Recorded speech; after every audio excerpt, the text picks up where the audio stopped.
안녕하세요, 무하 여러분. 무하공간 오소장입니다. 재밌는 프로젝트를 제가 가지고 왔는데요. 이번 프로젝트는 대면형 주방이라든지 그리고 호텔 같은 화장실 구석구석 저희가 손 닿지 않은 데가 없을 만큼 좀 큰 규모의 리모델링 같은 프로젝트였습니다. 이 프로젝트는 분양 면적 46평형이고 우리 가족들이 실제로 사용하는 계획 면적이 41평인 집입니다. 가족 구성원은 우리 부부와 그리고 아주 귀여운 비숑 강아지 한 마리가 살아가게 될 집입니다. 무하공간은 이런 프로젝트를 진행을 할 때 인터뷰 시스템이 있다고 제가 늘 말씀드리잖아요. 저희 시스템 한 꼭지인데 주거 욕구 분석표라는 시스템이 있어요. 이렇게 객관식으로 이제 클릭 하면은 도표가 나오는데 이 주거 욕구 분석표를 보면 우리 가족분들은 자기 표현 욕구와 신비성이 거의 100%에 가깝게 나오신 분들입니다. 사실 저도 이렇거든요. 우리 가족분들께서 패션 센스도 굉장히 뛰어나시고 안목도 굉장히 뛰어나셨는데요. 그래서 저희가 이 프로젝트가 즐겁고 좋은 관점으로 마무리된 것 같습니다. 무하공간의 디자인의 원리에 따라 제가 사이트와 프로그램을 말씀드릴 텐데요. 먼저 사이트 현황이 어떻게 생겼을까요? 현관을 진입을 했을 때 복도를 마주하게 되는데요. 이 복도가 굉장히 길어요. 얼마냐? 9.7m입니다. 그리고 복도 끝을 따라 공용부로 나가게 되면은 거실 자체가 양창형 구조로 이루어져 있는데요. 한쪽에 있는 창호 쪽에는 발코니가 붙어있는 그런 구조입니다. 그리고 주방의 위치가 어디에 있었느냐? 긴 복도벽 안쪽으로 주방이 위치해 있고요. 키 큰 장이 측면에 있다 보니까 주방을 정면으로 바라봤을 때 주방이 굉장히 좁은 그런 형태를 가지고 있는 현황이었습니다. 그러면 우리 집의 이 프로그램을 제가 말씀을 드리도록 할게요. 첫 번째는 대면형 형태의 주방을 가지고 싶다는 필요가 있으셨고요. 또 하나는 이제 인터뷰지에 굉장히 구체적으로 써주셨는데 변기가 좀 바로 보이지 않았으면 좋겠다. 근데 제가 늘 말씀드리지만 이게 가능한 경우가 있고 불가능한 경우가 있다고 늘 말씀드리잖아요. 그러니까 이 안에서 해법을 찾으려고 노력을 했고요. 이거 외에도 우리 남편분의 개인 서재가 필요했고 또 아름다운 드레스룸을 원하기도 하셨습니다. 그러면 이제 저희가 이 엑스큐션 관점에서 이런 수많은 퍼즐을 조합해서 어떻게 공간을 풀어나가고 해석을 했는지 제가 하나하나 구체적으로 설명드리도록 하겠습니다.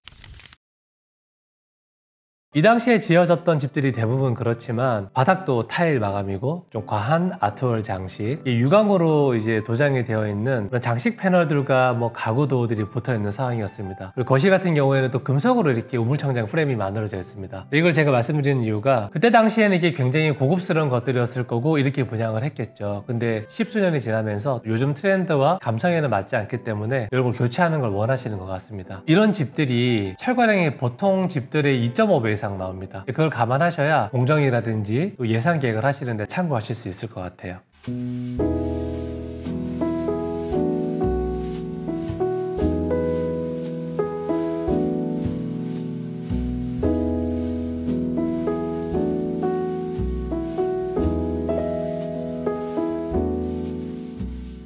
주방을 한번 보도록 하겠습니다. 주방 같은 경우에는 긴 복도를 면해서 큰 구조벽체와 기둥이 두 개 있었는데요. 이 기둥 안쪽으로 주방에 키 큰 장과 이 냉장고장이 위치되어 있습니다. 그리고 기둥 사이 공간을 활용해서 복도 쪽에서 사용할 수 있는 작은 장식장이 만들어져 있습니다. 개수대와 가열대가 정면에 위치하고 있고요. 그리고 이제 좌측편에는 작은 아일랜드와 또 얕은 장식장이 이렇게 만들어져 있습니다. 여기서 사실 가장 불편한 점이 뭐냐면은 식탁의 위치인데요. 이 구조상 식탁의 위치를 아일랜드 앞으로 놓을 수밖에 없어요. 근데 양쪽에 키 큰 장과 작은 장식장이 있다 보니 아일랜드 앞으로 식탁을 놓았을 때도 장식장에 있는 수납장도 적극적으로 활용하지 못하게 되는 거고 또 주방으로 들어가는 동선도 좀 좁아지기 때문에 조금 불편한 구조였다고 저는 판단합니다. 추가적으로 좀 더 말씀드리면은 양식장에 있는 이 구조벽체 쪽으로 뒤쪽에는 세탁실과 시래기실이 면해 있고요. 또 지금 개수대와 가열대가 있는 이 주방 자체가 좀 안쪽으로 이렇게 밀려 들어가 있는 그런 구조입니다. 전체적으로 봤을 때 이 거실 공간의 크기에 비해서 주방 자체가 굉장히 좀 협소해 보이고 좁아 보이는 또 기능적으로 좀 불편한 그런 단점을 가지고 있는 형태였습니다. 그러면 우리 가족분들은 어떤 필요와 불편이 있으셨을까요? 첫 번째는 앞서 말씀드린 것처럼 대면형 형태의 이런 주방을 갖고 싶어 하셨습니다. 그리고 냉장고가 4대가 들어가기를 희망하셨습니다. 그리고 홈바도 좀 가지고 싶어 하셨어요. 소가전도 좀 많으셨습니다. 방금 말씀드린 것만 하더라도 주방에 물리적 크기가 있기 때문에 굉장히 프로그램이 많죠. 근데 우리가 좀 아쉬웠던 거는 양쪽에 구조기둥이 큰 게 2개 있다 보니까 이거를 또 좌우로 확장할 수 있는 그런 구조도 아니었어요. 저희가 이런 것들을 해결하기 위해서 정말 많은 스터디를 했었는데요. 그 중에서 가장 최적 아니라고 선택된 솔루션을 말씀드리도록 하겠습니다. 첫 번째는 이 기둥 옆에 붙어 있었던 키 큰 장을 저희가 없애는 걸로 바라봤어요. 이걸 없애지 않으면은 좁은 주방의 형태를 극복할 수 없습니다. 이게 어디론가 가야 되겠죠. 기존 주방 배면 쪽에 냉장고 4대와 키 큰 장에 있는 기능부들을 쭉 배면을 만들었습니다. 그 뭐가 남았죠? 바로 개수대와 가열대입니다. 키 큰 장을 철거했었던 그 그 면 앞으로 저희가 아일랜드 위치시켰고요. 거기는 개수대가 지금 들어있습니다. 가열대는 어디로 갔을까요? 여기 되게 재밌는데 지금 기둥과 기둥 사이에 있었던 그 공간을 활용을 해서 이전에는 복도에서 장식장을 활용했었는데 이 복도의 장식장은 있으면 좋겠지만 주방에 부족한 기능을 보완해 주는 게 훨씬 더 우선적이겠죠. 기둥과 기둥 사이에 있는 공간을 활용해서 하부에는 가열대, 상부에는 상부장을 설치해서 또 수납과 이런 기능 동선을 만족시켰습니다. 저희가 이 아일랜드 위치를 정면을 바라봤을 때 우측으로 옮긴 이유가 또 있는데요. 이렇게 공간이 상대적으로 부족할 때는 기능적인 동선이 굉장히 중요해요. 지금 이 배치를 보시면은 벽면에 있는 소가전과 냉장고, 개수대, 그리고 인덕션까지 삼각 동선이 효율적으로 만들어지게 됩니다. 이렇게 되니 정면을 바라봤을 때 2690 정도의 이런 가로 사이즈가 3260 정도의 이런 길이로 좀 늘어나게 됐습니다. 물리적으로도 넓어졌고 시각적으로도 많이 넓어진 것을 아실 수 있습니다. 정면을 바라봤을 때 우측에 키 큰 장을 저희가 제거를 해서 공간을 확보하긴 했으나 사실 거실 크기에 비해서는 상대적으로 굉장히 좁은 주방의 형태입니다. 제가 이 공간을 설계할 때 굉장히 채소 치수들을 적용하면서 설계를 했었는데요. 이렇게 생각하실 수 있어요. 집이 이렇게 큰데 무슨 채소 치수를 가지고 설계를 하느냐. 근데 제가 지금부터 알려드린 치수 값을 들어보시면 이해가 되실 거예요.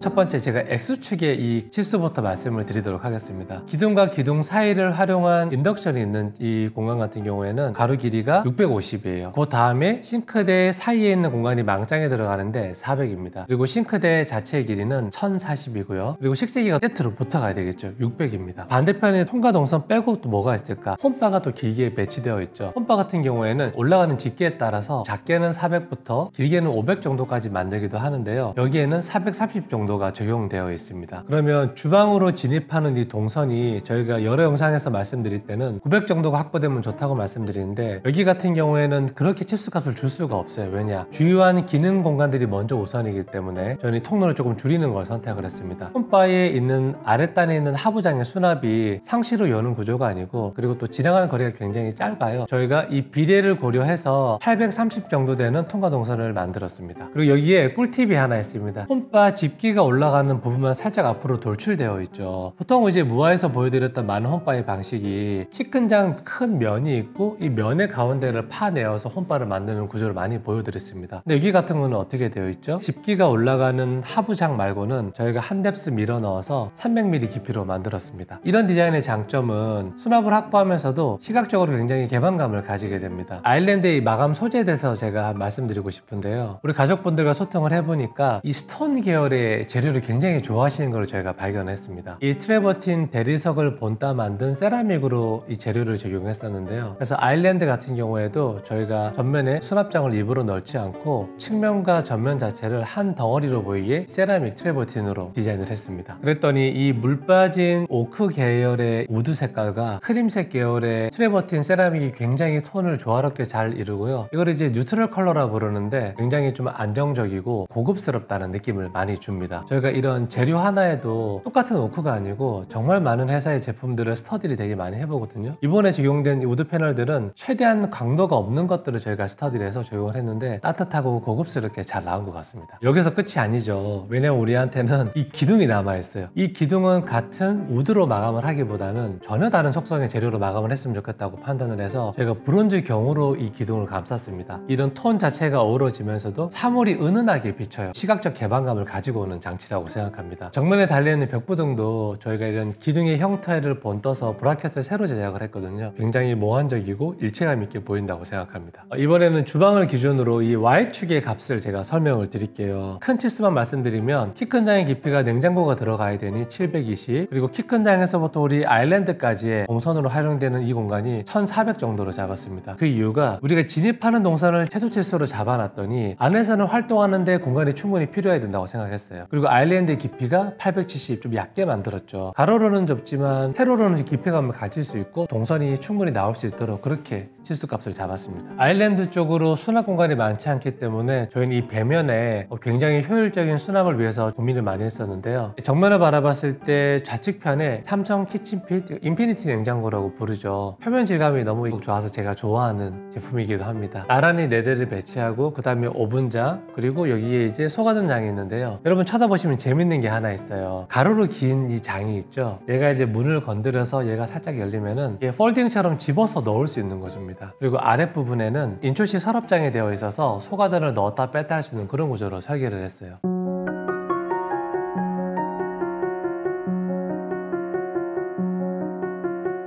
자, 그러면 식탁은 어디로 갔을까요? 이 집의 제가 특징을 말씀드렸었죠. 주방 영역의 크기가 거실에 비해서 굉장히 협소한 사이즈입니다. 그럼 자연스럽게 이 다이닝 존은 리빙 쪽으로 조금 나와주는 게 훨씬 더 공간에 이 볼륨상 잘 맞겠죠. 시래기 쪽에 있는 이 샤시의 끝선, 시래기 벽, 그리고 홈바의 라인이 한 라인으로 정리가 되어 있어요. 그럼 자연스럽게 여기서 우리가 줄을 그어 볼게요. X축을 쭉 그어보고, 그리고 세로축은 어떻게 만들어질까? 기둥 끝점에서부터 이렇게 Y축을 쭉 그어봤을 때 아일랜드와 제가 선을 그었던 부분에 공간이 만들어지겠죠. 이 공간이 이제 다이닝 존으로 저희가 형성을 했습니다. 그리고 댓글에 달릴 것 같아서 제가 미리 말씀을 드릴게요. 여기에 적용된 이 식탁과 식탁 의자는 무화가 좀 좋아하는 브랜드죠. 까사 알리시스 브랜드입니다. 이 식탁의 이름은 토라노 다이닝 테이블입니다. 상판은 화이트 마블로 되어 있는데요. 천연 대리석과 다리 구조가 굉장히 마음에 들었어요. 얘를 위에서 이렇게 단면으로 잘라보면은 컴퓨터에 우리 이제 이 별표 표시 있죠. 기하학적 형태를 가지는데 다리빨이 살짝 안으로 모여서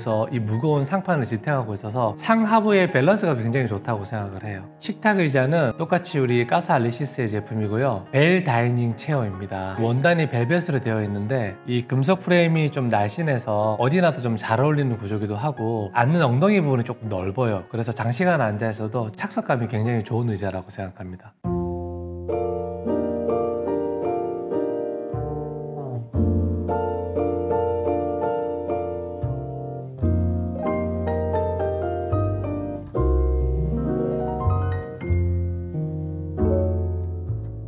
그러면 거실로 이제 한번 넘어가 볼까요? 거실의 현황을 제가 말씀을 드릴게요. 양창형 구조로 되어 있어서 한쪽은 발코니와 시래기실이 연결되어 있는 구조고요. 한쪽은 이제 산뷰가 보이는 곳이었는데 이거 고층이다 보니 정말 뷰가 너무 아름다워요. 가족분들의 필요는 TV와 좀 소파 공간이 있으면 좋겠다고 말씀하셨고 수납 공간도 마련되면 좋겠다. 먼저 양창형 구조이기 때문에 TV를 걸 수 있는 벽이 딱 정해집니다. 정면 벽체 쪽에다가 TV를 위치를 했었고요. TV는 저희가 반매립 디테일을 적용을 했고 왜냐 더 큰 걸로 바꾸실 수도 있으니까. 그리고 하단부에는 이 사운드바가 아예 매달리도록 저희가 입배선을 미리 작업을 해서 좀 정갈하고 깔끔한 면을 만들어냈습니다. 좀 특이한 점은 우리 안방으로 진입하는 도어가 한 스텝 밀려 들어가서 있는 이런 구조로 되어 있죠. 반대편에서도 저희가 이 입면 자체를 하나 살짝 밀어 넣어서 주방에 사용된 것과 동일한 트레버튼 세라믹을 적용해서 이름이 반복되도록 그렇게 디자인했습니다. 그 맞은편에는 여기도 재밌는 게 하나 있는데 홈바에 사용되었던 똑같은 재료로 반대편 이 발코니를 지나서 있는 구조벽체 기둥 쪽에다가 수납장을 하나 만들었죠. 그럼 입면 자체가 주방에 있는 이 재료가 따라 넘어오기 때문에 파사드도 길게 보이고 그리고 공간이 이렇게 교집합되는 느낌을 줍니다. 입면 자체가 연결이 되니까 공간 자체가 굉장히 시원하고 개방감이 있습니다. 제가 이 마그네틱 레일 조명을 활용해서 이 거실에서부터 주방의 홈바를 따라서 안으로 꺾인 부분까지 쭉 따라 놓았죠. 그래서 저희가 이런 입면의 재료라든지 마그네틱 조명을 활용을 해서 공간에 좀 연결감이 있지만 구획은 나눠지도록 이런 좀 디테일한 설계를 했습니다. 소파는 되게 형태가 재밌죠. 까사 알리시스의 카펠라 섹셔널 소파라 그러는데 얘가 지금 모듈형 소파로 구성되어 있거든요. 제가 이제 큰 집을 좀 설계를 해보면은 좀 라운드 형태가 가미되어 있는 그런 큰 소파를 원하는데 사실 대안이 별로 없어요. 저는 굉장히 인상 깊었던 게 모듈형으로 구성해서 내가 원하는 크기로 만들 수 있지만 이 소파 모듈 끝단에 배치되는 이 모듈이 커브 체이스라 부르는데 얘가 약간 선형이에요. 얘를 끝단에 딱 붙이면은 이 소파의 형태 자체가 굉장히 이렇게 유선형으로 아름답게 배치가 되더라고요. 이번 프로젝트 같은 경우에는 이 커브 체이스와 우측 코너형 모듈을 결합했는데 굉장히 미학적으로 아름답고 편안한 것 같아요. 소파와 잘 어울리는 이 소파 테이블은 탑4 커피 테이블인데요. 이게 촬영일 기준으로 아직 런칭되지 않은 세핑입니다.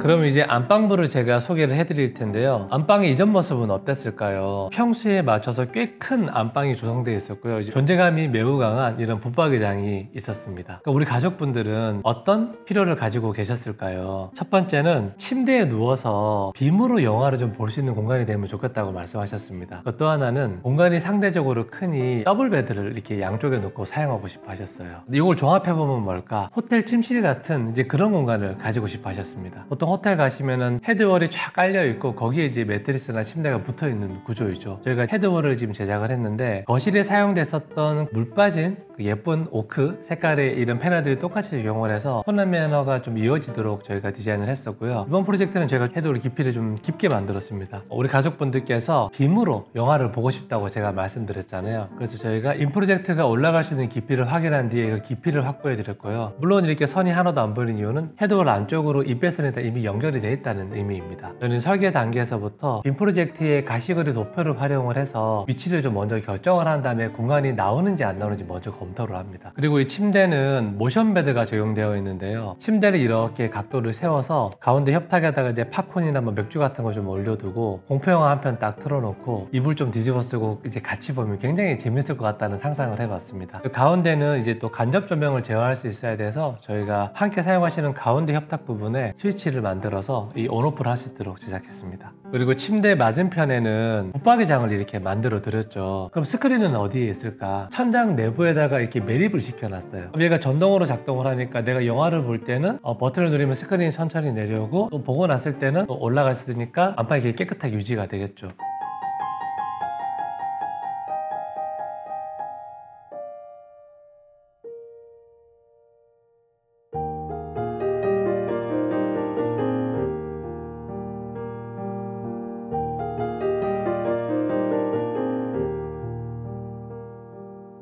네, 이제 화장실이 남았는데요. 이 멋진 간살 이 중문을 싹 밀고 나면은 굉장히 큰 화장실이 나옵니다. 여러분들 이제 이런 도어 자체가 외국인 호텔 가시면 이런 걸 많이 보셨을 거예요. 근데 이제 우드로 제작하는 게 원래 FM이긴 하나 여기는 화장실에 들어가는 공간이다 보니 저희가 금속으로 이 중문을 제작을 해서 대신에 이제 우드 톤을 가져가고 싶어서 공장에서 열압착할 수 있는 랩핑을 해서 왔습니다. 보여지는 것들은 굉장히 우드같이 동양적 느낌을 주지만 또 내부 심재가 다 금속이기 때문에 수축 팽창이라든지 물에 좀 강한 특징을 가지고 있습니다. 화장실 레이아웃 같은 경우에는 가장 중요하게 생각을 했던 게 이전에는 습식 공간들이 섞여 있고 분포되어 있어서 습기 관리가 되지 않는 구조였습니다. 습식 공간과 건식 공간을 구분하는 데 굉장히 초점을 두었고요. 그리고 우리 가족분들이 이제 그토록 싫어하셨던 변기가 정면에 보이지 않도록 살짝 가려드리는 구조로 만들었습니다. 저희가 들어왔을 때 변기 앞쪽으로 벽체를 세워서 앞쪽으로 세면 공간을 배치를 했고요. 기존에 세면대가 있던 공간 같은 경우에는 저희가 파우더 공간으로 만들어 드렸습니다. 근데 재밌는 점이 하나 있죠.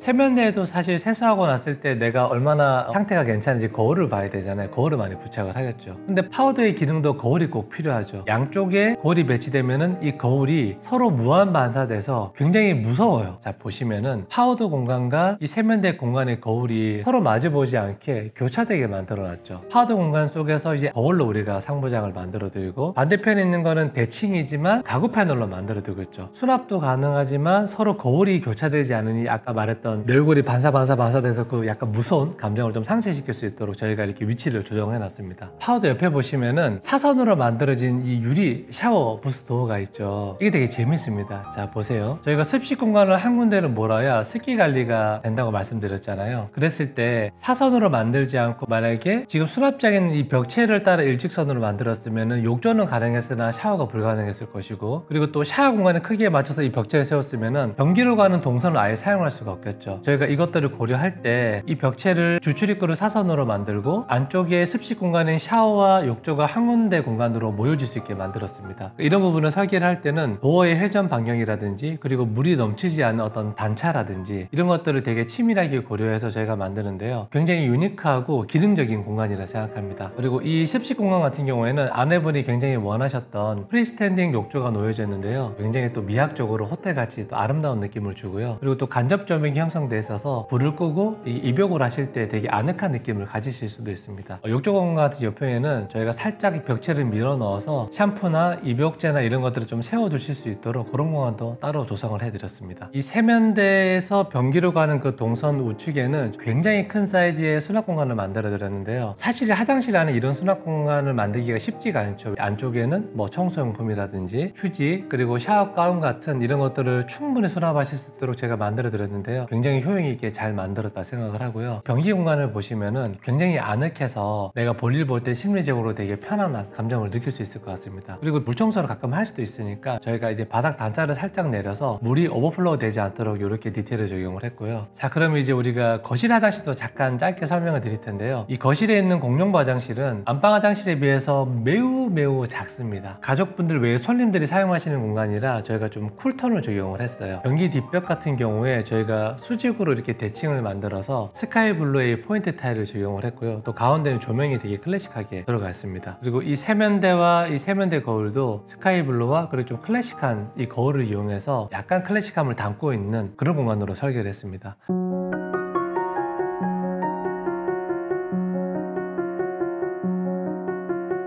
복도를 기점으로 제가 현관과 나머지 공간도 소개를 해드리겠습니다. 현관 같은 경우에는 사실 전체 면적에 비해서 큰 현관의 사이즈는 아니었었는데요. 현관문을 열고 들어왔을 때 우측에는 구조벽체가 있고 좌측에는 화장실이 면해 있고 또 정면에는 복도가 면해 있어서 물리적으로 공간을 키울 수 있는 방법은 없습니다. 근데 양쪽에 이제 수납을 꽉 채우게 되면은 약간 좀 답답하고 재미가 없으니까 가운데 부분에 거울과 간접 조명 그리고 시팅 공간을 조성을 했어요. 그리고 이 공간의 구조에 따라서 약간의 팬트리를 사용할 수 있는 공간도 따로 만들어 드렸습니다. 정면에 보시는 중문은 시각 정보를 좀 줄이기 위해서 원 프레임에 슬라이딩 중문을 적용을 했습니다. 그리고 우리 집 톤앤 매너에 맞춰서 유리는 이 사틴 유리고 그리고 프레임은 메탈 브론즈로 저희가 컬러를 선택했습니다. 그리고 이제 요거 나가면 되게 좋아들 하실 텐데 저희가 매립형 자동문을 설치를 했습니다. 이 자동문 같은 경우에는 현관에서 들어갈 때는 자동으로 열리고 또 복도에는 강아지가 뛰어가거나 이랬을 때 문이 열리면 얘가 도망가니까 복도에는 터치식으로 문을 열 수 있도록 적용이 되어 있는데요. 예전에 생각을 해보면은 이 자동문 같은 경우에는 기계로움을 점검해야 되기 때문에 자동문 자체에 인망이 만들어져 있습니다.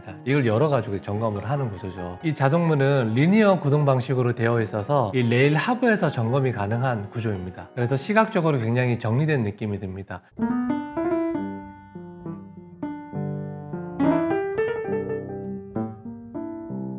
현관에 인접해서 방이 여러 개가 만들어져 있는데요. 그중 하나를 저희가 드레스룸으로 만들었습니다. 드레스룸 같은 경우에는 저희가 벽체 출입구를 아예 다시 새롭게 조성을 해서 슬라이딩 도어로 만들어서 좀 멋진 드레스룸 공간 안으로 들어갈 수 있는 그런 구조로 만들었고요. 우리 아내분께서 이 공간을 되게 원하셨는데 문짝에 달려있는 드레스룸 구조가 아니라 좀 오픈형으로 만들어져 있는 좀 브링브링한 그런 드레스룸을 원하셨습니다. 그리고 포인트 컬러를 딱 지정하신 게 있어요. 에르메스 컬러를 좀 적용하고 싶어 하셨습니다. 이번 프로젝트 같은 경우에는 월 패널 방식의 드레스룸이 적용되어 있습니다. 여기 한쪽 벽에는 짧은 옷을 상하로 볼 수 있는 행거 방식으로 제가 디자인을 했고 맞은편에는 긴 옷을 걸고 아랫단에는 얕은 수납장과 또 선반을 할 수 있도록 그렇게 구성을 했습니다. 그리고 드레스룸 초입부에는 스타일러와 전신 거울장을 배치를 해드렸습니다. 그리고 이 공간이 이제 활용 점점이라 그러죠. 멋진 장식장이 있는데요. 뭐 가방 같은 걸 올려두시겠죠. 이 백패널에 저희가 에르메스 주황을 적용을 했습니다. 근데 여러분 이 방에 창이 있습니다. 드레스룸이 왜 안방에 붙어있고 그늘진 곳에 있을까? 바로 이제 옷이 햇빛을 받았을 때 황변 현상 때문에 옷이 색깔이 변해요. 아내분께서는 디귿자의 배치를 원한다고 말씀드렸죠. 드레스룸이 창이 면해 있다 보니 햇빛은 차단하고 싶고 이 드레스룸 같은 경우에는 또 환기는 또 돼야 된다고 저희는 생각을 합니다. 저희가 냈던 아이디어가 창을 막되 장식장의 두께만큼 측면에 날개의 도어를 달아드렸어요. 그랬더니 도어를 열면은 양쪽 코너로는 선반을 이용해서 수납도 할 수 있고 환기를 해야 될 때는 창문을 열고 가운데 가구 도어를 열어서 환기도 가능하도록 그렇게 적용했습니다. 드레스룸 옆으로 이 공간은 남편분의 서재인데요. 톤앤 매너를 좀 어둡게 만들어서 업무에 집중하실 수 있도록 저희가 이렇게 톤앤 매너를 잡았고 사실 이런 공간들이 이제 남자들의 로망이죠. 아지트 같은 공간이니까 굉장히 잘 지내실 것 같습니다.